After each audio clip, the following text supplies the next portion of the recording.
Hello, hello, hello. Welcome back to King Midas Collects. As usual, it's your boy Vaughn in a dirty ass room, but little by little we're cleaning up as we can. So it's good to see you guys. It's been a little while. We had a comic show, a comic book event this past weekend in Annandale, Virginia, over at their Fire Hall Expo. The Schaff Promotion comics and sports card show. So it was a blast being there. I really had a great time. It's a good opportunity to meet new people, see a lot of different vendors, especially because half of the venue, half of the Fire Hall was sports cards. So it was cool to see like how that side of their hobby operates. And of course, a lot more people were over on that side. We are deep in playoff season, so it was expected to see those cards flying. We're learning, guys. It wasn't the best show for me as far as moving books, right? But it gives me an opportunity to meet new people. I actually did give out a ton of business cards, so that's what matters most. People ask for certain things, you just don't have it, you don't bring things, but we have an inventory, we have an online store. You all know deepincollectibles.com, so be sure to continually check it out as we update it weekly. But with that being said, it kind of showcases what we need to do as far as organizing what we have. You know, when I'm at a flea market, I think it's okay to have everything kind of scattered as a treasure hunt because people seem to have a little bit more time to look. But when you go to an actual convention or a show like that where every single table has boxes upon boxes, you're really fighting for everyone's individual time, and there just is not enough time for somebody to go to each and every table to dig through everything. So that being said, we're going to kind of curate a little bit and make sure that at least we keep like variants in a certain box, because I am the variant guy.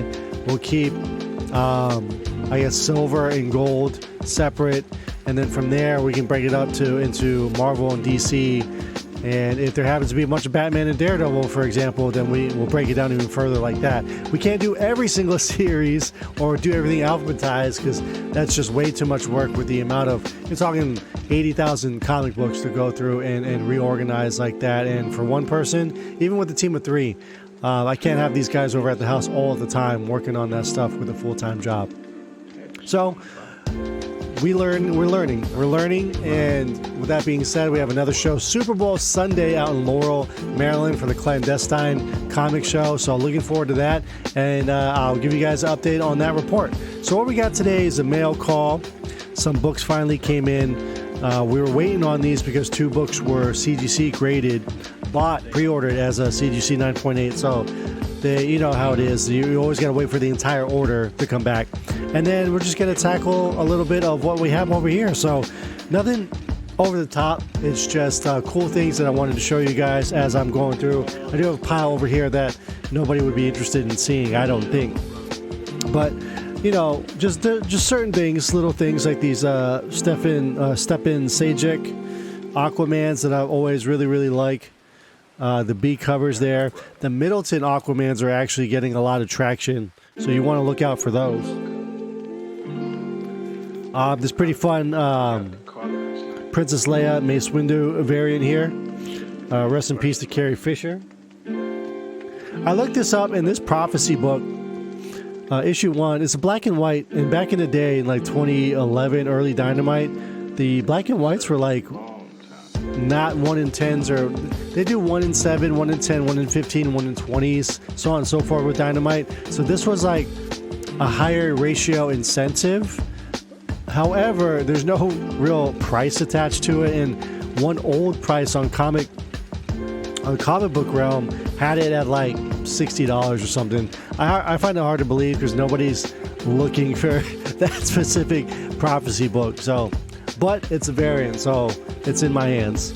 Speaking of other variants here, this is apparently a 1 in 50 Ryan Sook Sheena Queen of the Jungle issue 0, the sneak peek edition.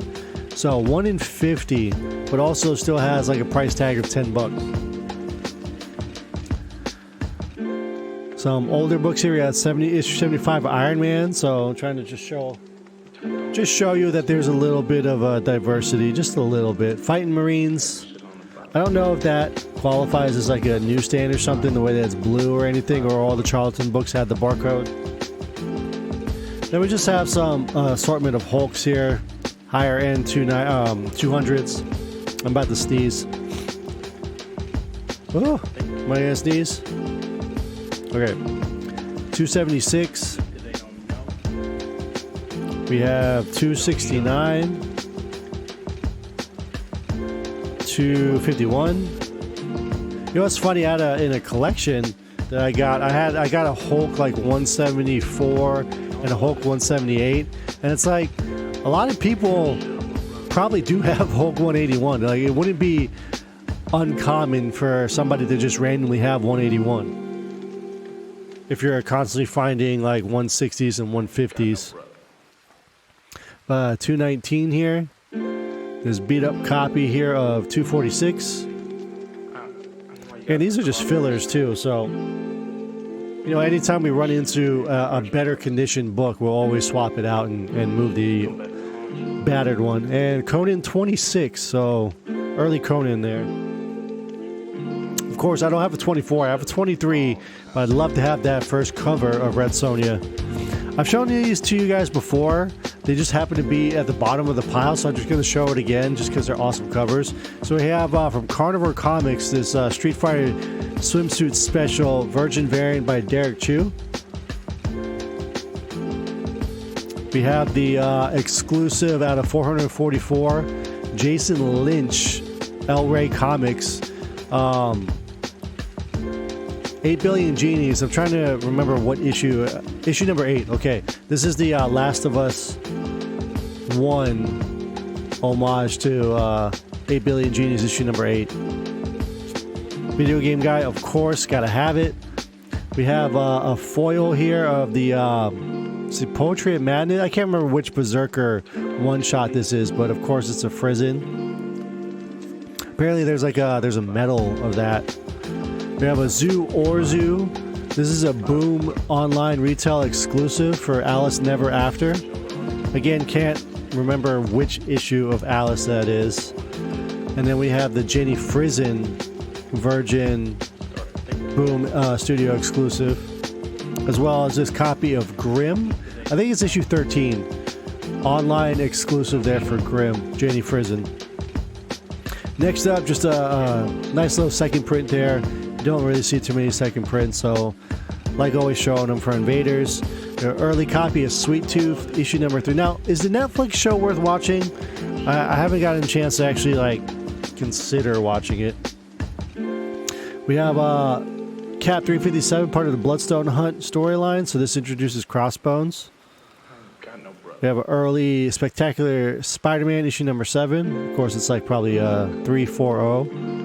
Jackpot just came out and people hate it. I guess it's unnecessary. So issue 2 and issue 3 of the series back in 2007, I want to say.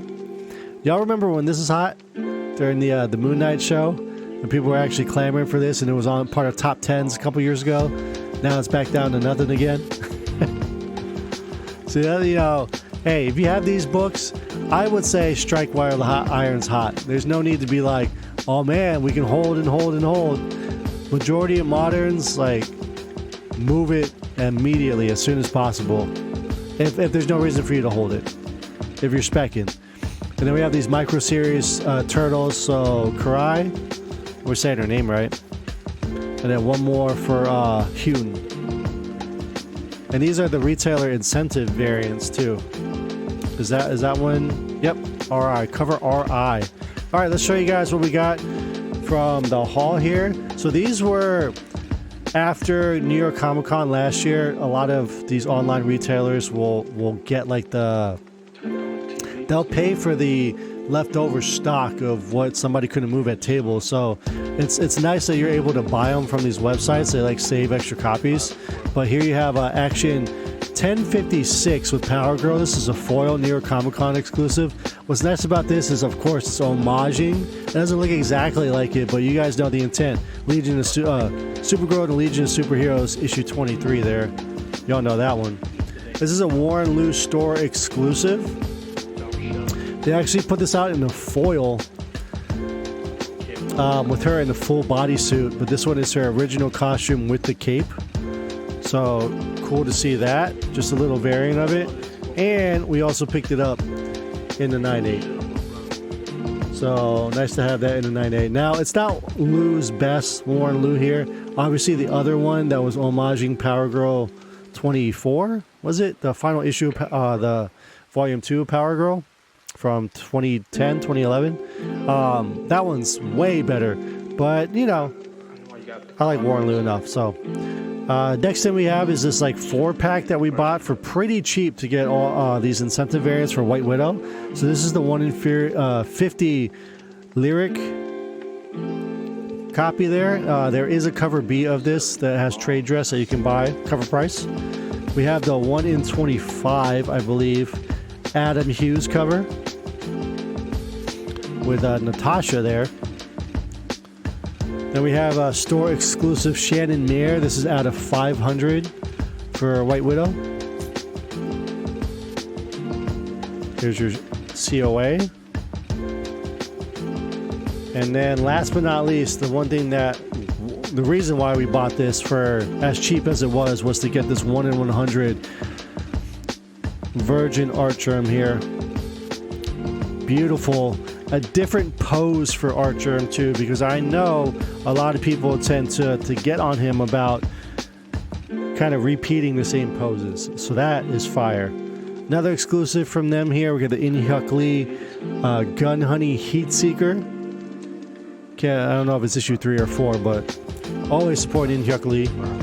Nicole Balderi here on, oh, we got it backwards. This is Death of the Venomverse issue number 5. So it's got that anime character. I know that one variant people were like really hunting for. So out of 600 copies for that. Will Jack doing his thing, of course, on Action Comics with Supergirl this time, 1057. You guys saw the DC news, getting the girl from House of Dragons to play Kara Zor-El and James Gunn's Supergirl, Woman of Tomorrow. Those books are going to pop. If you don't have them, try to find them now before it goes up, because DC is cooking. DC is cooking. And then there is the minimal trade dress, because it's got the DC logo on the top. Then we have this Batman Adventures 12, not the OG, but they always do a lot of variants for it. So this is a Will Jack variant that he did for the book, limited out of 1,000. And then to cap it off here, of course I call right now, cap it off, Spider-Boy, issue number 1. I picked this up because this is the Fiona Staples Miles Morales homage. So that's pretty cool. Like to see that. And then we also got the Virgin of it. And Spider-Boy is not hot anymore, so getting these late in the game, we kind of like, well, we just hold on to them because they're cool. In-Hyuk Lee, again, after Staples, as it says on there. But not only did we get that, because it is limited out of 600 copies, right? We also made sure to buy it in a 9.8 Virgin. So, you want the OG, but if you can't have it, this one's not a bad substitute, to be honest. I like it a lot. Y'all know me and my variants, so good stuff. Hey, thank you so much. It looks like somebody's calling me, so I'm going to cut this short. Got a comic haul for you guys. Showed off some books from back here that we can now put away. And we're looking forward to the next show on Super Bowl Sunday, February 11th. So if you are in the DMV, hope to see you guys there in person. If not, please check out the website, all the socials, or join the Discord down below in the description. Love to have you guys. Love to talk comic books. So until next time, Bag and Boredom, enter the vault.